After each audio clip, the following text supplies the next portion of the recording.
So is that why your nickname was General Butt Naked? Yes, because I was naked, because I fought naked.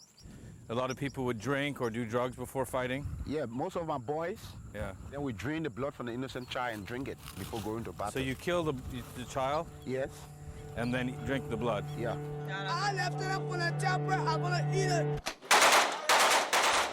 Lieutenant General, hot. So what kind of war is this? Gorilla? World War II. It's World War III.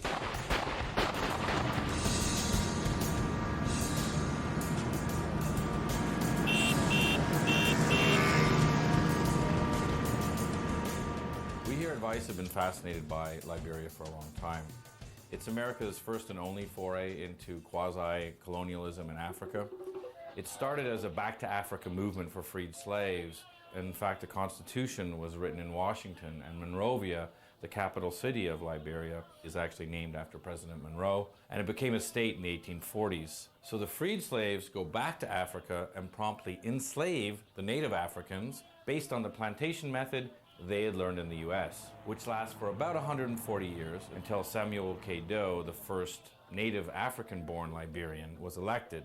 But this doesn't last very long. Why? Because an American-educated, and some would say American-backed, rebel leader named Charles Taylor and his buddy Prince Johnson came from America and overthrew him. We are not a military group here. I'm not a soldier. What we seek to do is to destroy these military dictatorships around Africa. And that's that Charles Taylor virus. If the civilians can throw out the army, wow, we are in trouble. Well, I love it. We will fight to the last man. I will get weapons from wherever I have to get it. If the Pentagon's got some, please give me some. Despite reports that the government wants talks with the rebels, the violence goes on. The government and people of this country assure you that the armed forces will protect them and that the rebel will soon be eliminated. Rebel forces stormed into the center of the capital today. They're now less than a mile from the executive mansion where President Samuel Doe has barricaded himself with about 500 soldiers. In fact, Prince Johnson, who got to Doe before his buddy Charles, ended up torturing him, cutting him up, and is rumored to have eaten him while filming the whole thing.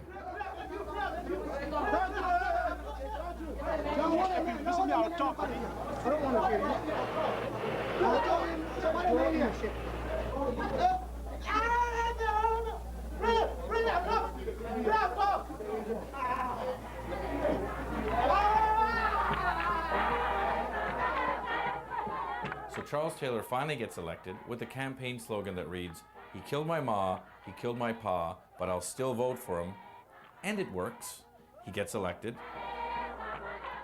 But he's so corrupt that soon after, there's a bunch of warlords fighting for control over Liberia, the country devolves into civil war, and things go from bad to severely fucked up. I know somebody who want to kill me. If I grab you, I will eat you raw. But this is like a civil war on steroids. It's a post-apocalyptic Armageddon with child soldiers smoking heroin, cross-dressing cannibals, systematic rape. It's total hell on earth. We love the music. There's some music. They call it the sound of death. Yeah, but it's a sound of music to us. Liberia's been in the news a lot lately because Charles Taylor is on trial at The Hague for war crimes. But we wanted to know what happened to all the other warlords. So we contacted a Canadian journalist who lives in Liberia named Miles Esty, who's kind of a Kurtz-like character, tall, skinny, skeleton guy, who's had malaria more times than he's had hot dinners. And he said he could get us access to all these ex-warlords. So we said, great. We got on a plane and we flew to Liberia.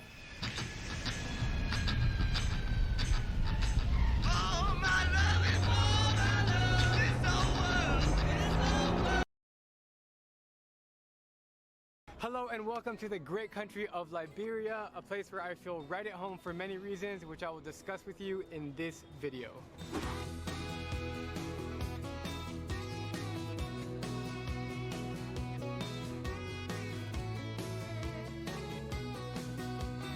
So in Liberia in general, how do people feel about the U.S.? Like if I walk around with an American flag on my shirt, what will people think? People would take you to be like extraordinary person, like you're the best. What do you think about America? Me, I think to go there. I won't go there. Trust me. In Liberia, whenever they hear about the United States, they think that it's paradise, it's second heaven. Liberia is the oldest independent state in West Africa, dating back to 1847. The country was founded by the USA when former slaves arrived on these shores in an effort to be repatriated back to Africa. That's exactly how it got its name of Liberia, aka Liberty.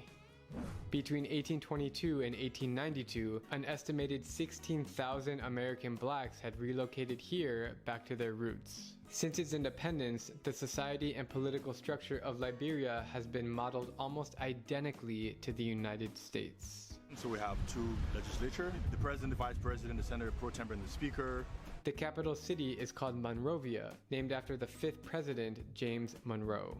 Weirdly, we've used miles and pounds, which other people think we're crazy. The flag is a near replica of the red, white, and blue. The US has 50 styles on their flag, and Liberia has 1 style on their flag. Just like its Constitution and Pledge of Allegiance. So this church is where they signed the Declaration of Independence? Right.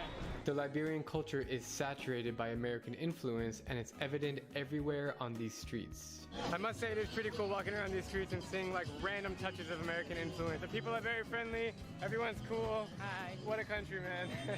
While Liberia does have its own currency, they widely accept and prefer to use US dollars. They speak English here, American English. And we even have American accent. The license plates are remodeled after US states. It's funny that you would drive in Monroeville and you will see a car with a Pennsylvania plate, you see a car with Minnesota plate. It happens, that's a common thing. And the school curriculum is done the American way. They have American school buses here. Wow, amazing shot right there. The architecture looks like it can fit right in Washington, D.C. It's the executive mansion like the White House in the US, but it's currently on a renovation. And even the basketball league is mimicked after the NBA. And so instead of the NBA, they have the LBA. To me, Liberia as a whole is fascinating and has such an interesting culture. And even if it's one of the world's poorest countries, they surely are happy and welcoming people. So it's been an amazing few days here in Liberia, and I just am shocked of how Americanized it is. And it's pretty cool to be here as an American and see life out here in this West African nation. What do you think, man? I've been to 48 countries in Africa, and this is by far the most Americanized. That is Liberia for you. See you later.